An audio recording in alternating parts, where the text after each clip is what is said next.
Alright, thank you and welcome to this video. I request you, if you have not yet subscribed, please subscribe because it is free. It will help you get more videos so easily. You choose whether to watch it or not. Now, this video is an extract of a video linked in this disc called videos of Rwot who were dethroned by the. Now here we're looking at the famous Apire Santo vying to replace Rwot. This is just how he entered into power.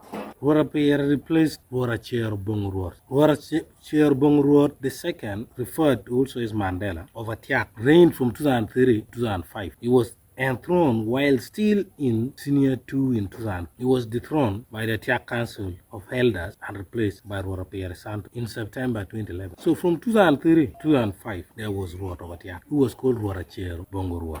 But again, from 2005 to 2010, before Apire was put. So Atiak was having no Rwot. Think about that. What might have been going on in between? Remember, Rwot II is the son to Rwot of Atiak of 1923 to 1928, who succeeded Rwot at the instigation of the British. Atiak had preferred Rwot's choice, who was Chamchoni Oponya, meaning that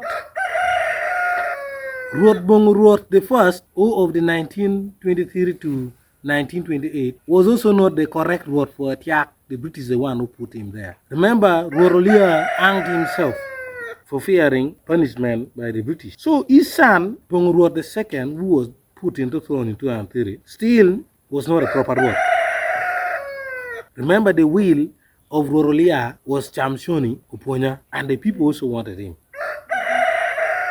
So after he was replaced, after he hanged himself, he was replaced by someone else. That is Rwot gave birth to a son, Rwot II. Rwot II, late from 2003, when we were born now, of late, to 2005. From 2005 to 2010, we don't know what happened between, but there's nothing indicating that there was a Rwot in Atiak. Maybe Atiak was being led by Atiak Council of Elders. From 2011, is where Santo Apire power. Now, the question is Apire the real son of Olia or a descendant of Olia who hanged himself, but he was the true Rwot after British falsely accused him of killing his wife in 1923 because he led from 1885 to 1923. That is 38 years. If he is the son, but if he's not, then Atiak is still going to be continued led by a Rwot Kalam. I have explained Rwot Kalam in other videos linked to this. This is not political. This is looking into our history. So, guys, we have a lot of things to do as a loop. Our root was uprooted and destroyed by the colonial government. And the first step is to unite as Luo and as the Acholi,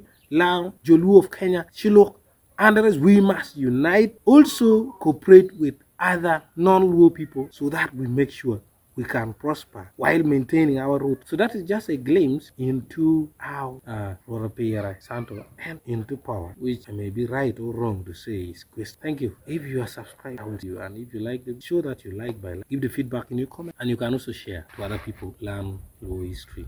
Bye bye.